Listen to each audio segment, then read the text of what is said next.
মরণের ভয় আছে নাকি? তার সিঁদুর হারাবে ওই রমণী বিধবার বেশে অকালে স্বামী হয়ে হারিয়ে সইতে পারে না, পরীক্ষা করে দেখিয়ে দিতে হবে। সতী বেহুলা চিত্র দেখা দাসীর কথা শুনে চরণে প্রণাম দিয়ে জলের মধ্যে ডুব দিয়ে অষ্ট অলঙ্কার শাখা সিঁদুর নিল তুলে, আর ছত্রবেশী মনসা ব্রাহ্মণে বেশে জলের মধ্যে ডুব দিয়ে জ্যান্ত শৈলবাল ধরে থাবা দিয়ে মেরে ফেলে দিল বেহুলার সম্মুখে। বেহুলা মাছটাকে ধরে মহামন্ত্র দিয়ে বাঁচিয়ে দিল।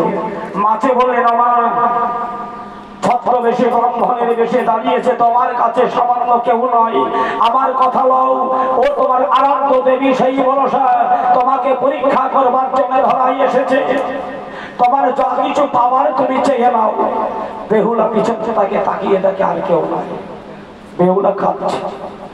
একজন দাসী এসে বেহুলারে নয়নের জল মুছিয়ে দিয়ে বলল, বেহুলারে কোনো চিন্তা নাই, যে ব্রহ্মচর্যকে সাধন করেছে, যে ব্রহ্মকে জানে, যে ব্রহ্ম জ্ঞানী, যার ছোট বড় জ্ঞান আছে, যার পরিপূর্ণ দেহ ভরা, যার ভক্তি আছে, তারই কি ধরা মাঝে গতি হারাতে পারে?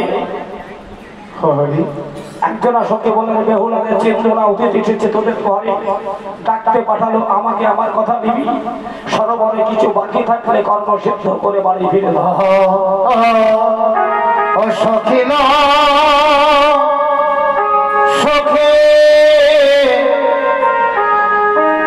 মনের কথা কই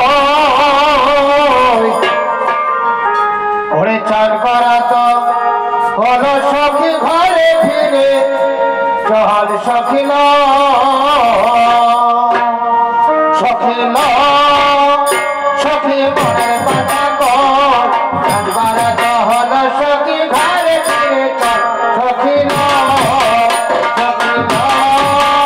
সখী মনের কথা কর চান করা তো হলো সখী ঘরে ফিরে চল সখিল সখিল সখী মনের কথা কর চান করা তো হলো সখী ঘরে ফিরে চল সখিল।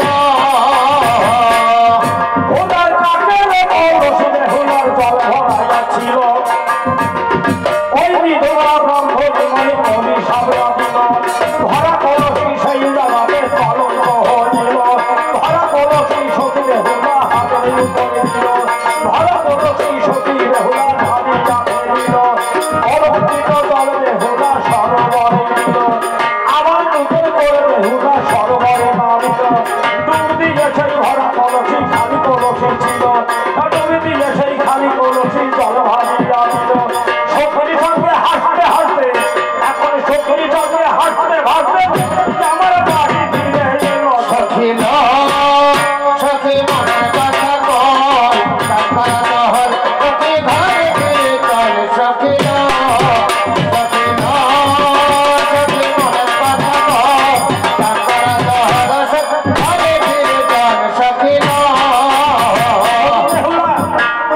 ধরা পড়েছিল তখন অভিশাপ হলো, জল কলঙ্কিত জল ঢেলে ফেলে দিয়ে সতী বেহুলা ধীরে ধীরে আবারও পুনরায় জলে ভরে দিয়ে নিজের বাড়িতে চলে গেছে সতীদের সাথে। বিয়ে দেবের 3 দিন অতিথি বসে আছে, বেহুলা যেমন প্রতিদিন নিত্য সেবা দেয়, আজও বেহুলা তদ্রূপ নিত্য সেবা দিলেন। চন্দ্রধর রাজা পরিষ্কার করে দেখে নিলেন, সত্যকারের নেই, যার দেবী পদে যার এত ভক্তি, এ মেয়ে হারালে খুঁজতে পারবে, মরে বাঁধাতে পারবে। চন্দ্রধর মুক্তেশ্বর রাজার সঙ্গে প্রতিশ্রুতিতে বদ্ধ হয়ে গেছে। কোটিশ্বর রাজা বললেন, আমি কথা দিলাম, আমার উপযুক্ত কন্যা আমি তোমার ছেলের সঙ্গে দেব, কিন্তু একটা শর্ত আছে, আমি এই বেহুলা আমার একলা নয়, বেহুলার মা আছে, বেহুলার মায়ের কাছে না শুনে আমি কথা দিলাম, তো কথা খিলাফ হবে না, তথাপিও বেহুলার মায়ের কাছে একটু জানতে হবে। বেহুলার মায়ের কাছে মুক্তেশ্বর রাজা গিয়ে প্রকাশ করলেন যে চম্পক নগরে ঘর কনিষ্ঠ পুত্র লক্ষেন্দ্র, আমি বিয়ে দিতে রাজি হয়েছি সুন্দর লক্ষেন্দ্র। সমিত্রা বললেন, রাজা গো, বড় ভুল করে ফেলেছ, যার ঘরে সাপে খাওয়া ঘর ওটা, যার ঘরে ছোট ছোট ছেলের বিয়ে দিয়ে বড় সঙ্গে বাদ করে ওই মনসার পাণ্ডু লাগিয়ে যার ছটা ছেলেকে মারতে পারে ফুলের বাগানে, যার ঘরে ছটা কচি কচি ছটা মেয়ে পুত্র বধূ হয়ে অকালে সিঁদুর হারিয়ে তার ঘরে বসে কাঁদে। আজকে তোমার বিয়ে দিলে তোমার মেয়েও যে বিধবা হবে না এই কথাকে তুমি বলতে পারবে? বললাম আমি যে কথা দিয়ে ফেলেছি, বড় সৎকর্ম করতে গিয়ে মিথ্যা আশ্রয় নিলে তাতে পাপ চায় না। এ বিয়ে হবে না, বিয়ে ভেঙে দেবো কি করে? বললো আমার মেয়ের ওজনে বেহুলার ওজনে সোনা দিলে বিয়ে হবে, না হলে দিয়ে হবে না। রাজা বললেন যদি দিয়ে ফেলে, বলে দিতে পারবে না। কেন জানো?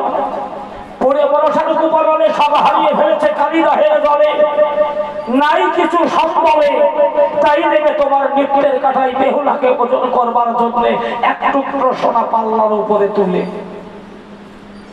রাজা গিয়ে বলেন বিয়াই মশাই, আমাদের বংশের একটা নীতি আছে। নীতিটা কি? বলে আমাদের বংশের মধ্যে ছেলেই হোক আর মেয়েই হোক বিয়ে দিতে হলে ওজনে সোনা দিতে হবে। দণ্ডধর বললেন এটা সম্ভব হবে, আমি দিতে পারবো না, লোকের তাকে নিয়ে চলে যাচ্ছে। দাসী বললেন বেহুলা তোর সেই নয়া বাজারে যার সঙ্গে মনের মিলন হয়েছিল, তোর চার চোখের খেলার সাথে ভালোবাসার বিধি তোর ঘরে এসে আজকে বঞ্চিত হয়ে কাঁদতে কাঁদতে ফিরে যাচ্ছে। কেন জানিস? তোর মা তোর জন্য সোনা চেয়েছে, তোদের সাথে খাওয়া ঘর হবে, ওই ঘরে তোর মা বিয়ে দেবে না, ছলনা করে তোর জন্য সোনা চাইবে। বেহুলা বলল যদি তাই হয় দেখ সখী, সম্মুখে দাঁড়িয়ে বলে না বাবা জলের ঘাটে পরীক্ষা করে নিলে, আর আজকে তুমি আমার মায়ের কাছে তুমি হেরে গেলে, আমাকে না নিয়ে চলে যাবে। বলো তোমার ওখানে তোমার মা সোনা চাইলো, আমি তো দিতে পারবো না। বলো কেন? তোমার ছেলে লক্ষিন্দরের গলায় যে তুলসী কাঠের মালা, ওই মালাটা খুলে নিয়ে তোমার ইষ্ট দেবতার নাম সাজন করে একটা জবা ফুলের ভিতরে করে পাল্লাই দিলে, আর আমি পাল্লাই উঠে আমার আরাধ্য দেবী আমার সেই মাকে স্মরণ নিয়ে আমি যেন হতে